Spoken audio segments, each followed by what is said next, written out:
স্থানীয় বিধায়ক ওয়াজেদ আলী চৌধুরীর দ্বারা এই নদীর কাম কেতিয়াও নহব।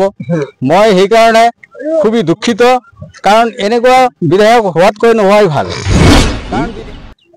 3 কিলোমিটার এডিপির কাম যেটা অলরেডি স্যাংশন হওয়া বলে আসলে কতটুকু সত্য, আর এই অহবাজারের জন্য এই যে অহবাজারের ইমার্জেন্সির কামের জন্য কি একটা কাজ করবে আসলে কতটুকু সত্য কি বলবো আপনাদের? যে আপনারা যে এই সংখ্যালঘু এরিয়ায় আপনারা মানে যদিও হারছেন, আপনারা ভোট কিন্তু অসংখ্য ভোট দিয়েছে আপনাদের অহবাজার তিনালি। তো এইটা যদি এখন আপনাদের সরকার পক্ষ থেকে যদি কোনো ব্যবস্থা হাতে না নেয় তাহলে কিন্তু এই অহবাজারটা থাকবে না। আর অহবাজার যাওয়া মানে এই অঞ্চলটা একবারে বিচ্ছিন্ন হওয়া, মানে একবারে বিচ্ছিন্ন আসলে। আর আপনিও ইলেকশনে দাঁড়িয়েছিলেন, কিছু ভোটে পরাজিত হয়েছেন, কি বলবেন আসলে? ধন্যবাদ তামাম মিডিয়া। তো প্রথমেই আমি সবারই ধন্যবাদ জানাই, যতটুকু আমার ভোট দিছিল যথেষ্ট। এখন ভোটে হার জিত আছেই, তার জন্য যেটা আমাদের মেন মিশন ছিল, আমাদের মেন উদ্দেশ্য যেটা ছিল, যার জন্য আমরা রাজনীতিতে নামছিলাম, আমাদের মেন মিশন আমাদের জায়গা রক্ষা করা লাগে। আমাদের নদীটা হলো মেন, যেটা আমরা বিশেষ করে ক্ষতিগ্রস্ত। আর এই নদী নিয়ে বিশেষ করে বহুত জনে আজ পর্যন্ত বহুত রাজনীতি করছে। তো আমরা সাধারণ মানুষ বাইরে আইছিলাম, হারছি ওটা বড় কথা না, কিন্তু মিশনে আমগরে উপনীত হইতে হবে, যেহেতু আমাদের জনদরদী জননেতা আসামের মুখ্যমন্ত্রী শ্রী হিমন্ত বিশ্ব শর্মা আছেন, পীযূষ হাজারিকা দেব আছেন, ওনাদের সাথে আমাদের ঊর্ধ্বতম কর্তৃপক্ষরা আলাপ আলোচনা চলে আছেন কেমনে আমাদের জায়গা রক্ষা করা যায়। আর তারা আশ্বাসও দিচ্ছেন ইনশাল্লাহ। তার জন্যও ধরেন চিফ ইঞ্জিনিয়ার সাথে কথা বইলা অলরেডি আজকে আসার কথা ছিল, ওয়েদার খারাপ, তার জন্য ক্যান্সেল হইলো, ফার্দার কালকে আসবে। ইনশাল্লাহ দল মত নির্বিশেষে সবাই আসবেন। আর আমরা কেমনে, আর একটা কথা মাঝখানে জিজ্ঞেস করতে চাই, তার মানে আমার শোনা মতে আর কি 3 কিলোমিটার এডিপির কাম যেটা অলরেডি স্যাংশন হওয়া বলে আসলে কতটুকু সত্য, আর এই অহবাজারের জন্য এই যে অহবাজারের ইমার্জেন্সির কামের জন্য কি একটা কাজ করবে আসলে কতটুকু সত্য কি বলবো আপনাদের কতটুকু জানা আছে? তো ঠিকই আছে, আপনি ঠিকই শুনছিলেন।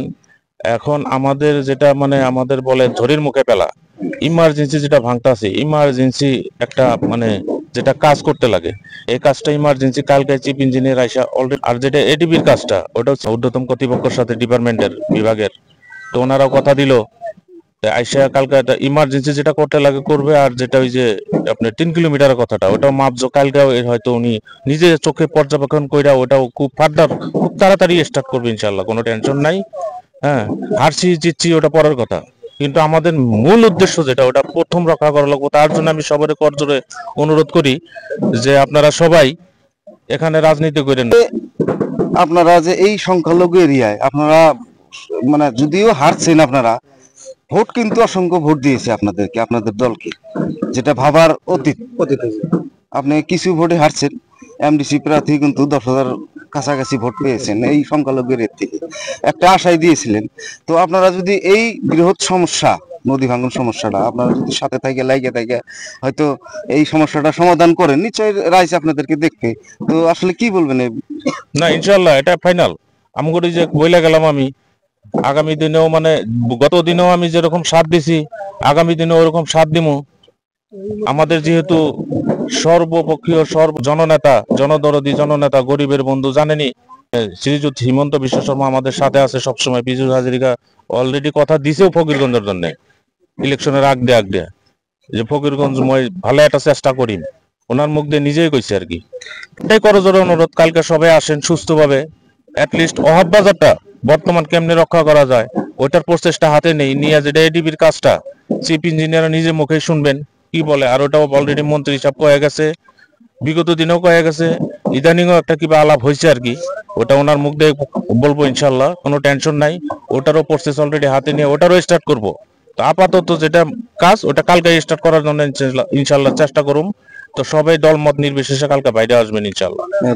আসলে কি বলবেন এই যে কথাটা যে বললো, এই যে এই অঞ্চলে আমরা দেশে বহুত নেতা আসলো, এই নদীটা নিয়ে বহুত জনে বহুত রাজনীতি করলো, কিন্তু কেউ কিন্তু আজ পর্যন্ত সমাধান করতে পারে নাই।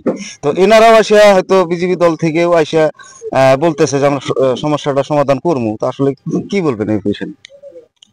ধন্যবাদ। আমি প্রথমতে তামাম মিডিয়াক ধন্যবাদ জনাইছো।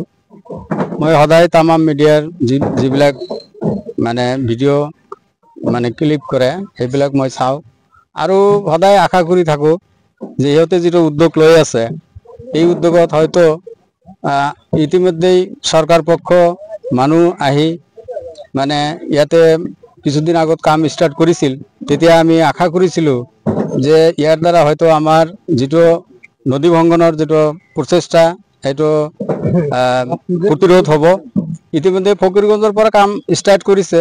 আচলতে ফকীৰগঞ্জৰ পৰা নহয়, ৱাহাব বাজাৰৰ আগৰ পৰা ৱাহাব বাজাৰ টাৰ্ণিংটো যদি ভাঙে তেনেহ'লে আমাৰ এই আপ টু ফুলবাৰীলৈকে যিবিলাক আমাৰ অসমৰ যিবিলাক জিপি আছে, যিবিলাক গাঁও আছে, সেইবিলাক একেবাৰে গুৱাহাটীৰ লগত একেবাৰে কানেকশ্যন বন্ধ হৈ যাব। তাৰমানে আমি এটা দ্বীপৰ নিচিনা অঞ্চলত পৰিণত হ'ব। আমাৰ যোগাযোগ বন্ধ হ'ব, যিবিলাক গাড়ী ঘোঁৰা ইয়াৰ গুৱাহাটীৰ পৰা আহে, ট্ৰাক আহে, সেইবিলাকো বন্ধ হ'ব আৰু আৰ্থিকভাৱে আমাৰ মানুহখিনি একেবাৰে দুৰ্বল হৈ পৰিব। সেইকাৰণে মই আশা কৰোঁ যে আমাৰ বৰ্তমান যিটো চৰকাৰ ডক্টৰ হিমন্ত বিশ্ব শৰ্মাৰ চিফ মিনিষ্টাৰৰ যিটো চৰকাৰ চলি আছে, তেওঁৰ ওচৰত মই আশা কৰোঁ যে ইতিমধ্যে বহুত গভৰ্ণমেণ্ট পাৰ হৈ গৈছে, কিন্তু নদীৰ কাম কোনো গভৰ্ণমেণ্টে কৰা নাই। যদিও স্থানীয় বিধায়কে মাজে মাজে আশা দিছে, কিন্তু তেওঁৰ আশা মানে এনেই মানে মিছলীয়া আশা। তেওঁৰ দ্বাৰা আমাৰ স্থানীয় বিধায়ক ৱাজেদ আলী চৌধুৰীৰ দ্বাৰা এই নদীৰ কাম কেতিয়াও নহ'ব। মই সেইকাৰণে খুবেই দুখিত, কাৰণ এনেকুৱা বিধায়ক হোৱাতকৈ নোহোৱাই ভাল। কাৰণ বিধায়কৰ বহুত পুঁজি আছে, তেওঁ ইচ্ছা কৰিলে 2-4-50 লাখ টকা নিজে থাকি কাম কৰিব পাৰে, কিন্তু তেওঁৰ সদিচ্ছা নাই। সেইকাৰণে আজি তেওঁৰ দলৰ পৰা, কংগ্ৰেছ দলৰ পৰা বহুত মানুহ ফালুৰি কাটি আজি আমাৰ এই পঞ্চায়ত নিৰ্বাচনৰ যিটো ৰিজাল্ট হৈছে, সেই ৰিজাল্টত মই মন কৰোঁ 26ৰ যিটো নিৰ্বাচন হ'ব, এইটো ভাৰতীয় জনতা পাৰ্টি বিজেপি আমাৰ সংখ্যালঘু এৰিয়াত এন্ট্ৰি হৈছে, বিভিন্ন ঠাইত জিকিছে, বহুত মেম্বাৰো জিকিছে।